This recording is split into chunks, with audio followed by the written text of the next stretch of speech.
Ya, sementara itu pemirsa, penjabat Ketua Tim Penggerak PKK Aceh, Ayu Marzuki, menyampaikan berdasarkan data yang dihimpun dari Dinas Pemberdayaan Perempuan dan Perlindungan Anak DP3A Provinsi Aceh, jumlah kasus terhadap perempuan dan anak di Aceh terus bertambah setiap tahunnya. Penjabat Ketua Tim Penggerak PKK Aceh, Ayu Marzuki, mengungkapkan upaya pencegahan dan penanganan terhadap kekerasan fisik, psikis, dan seksual terhadap anak harus melibatkan seluruh pihak, mulai dari orang tua, keluarga, masyarakat, ormas, hingga pemerintah.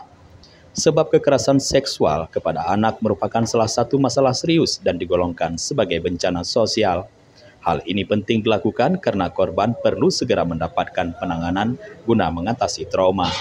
Langkah pertama yang dapat dilakukan adalah memberikan rasa aman dan tidak membiarkan korban menyalahkan diri sendiri atas kejadian tersebut.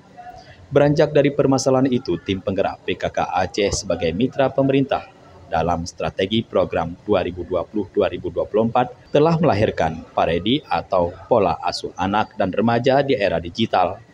Paredi berorientasi pada pentingnya menanamkan nilai-nilai agama yang berkaitan dengan filosofi kehidupan dan komunikasi yang positif antara anggota keluarga.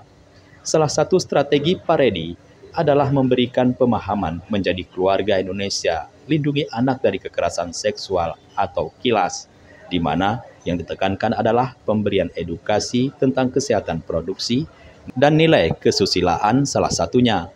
Pentingnya pengawasan orang tua terhadap anak dan penggunaan gadget dan media sosial agar terhindar dari pornografi.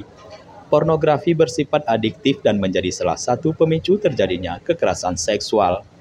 Selain itu, ada pula Puspaga, layanan untuk meningkatkan kehidupan keluarga dan ketahanan keluarga melalui program pendidikan pengasuhan, keterampilan menjadi orang tua, keterampilan melindungi anak, kemampuan meningkatkan partisipasi anak dalam keluarga maupun penyelenggaraan program konseling bagi anak dan keluarga. Dari Banda Aceh, Tim Liputan Aceh TV melaporkan.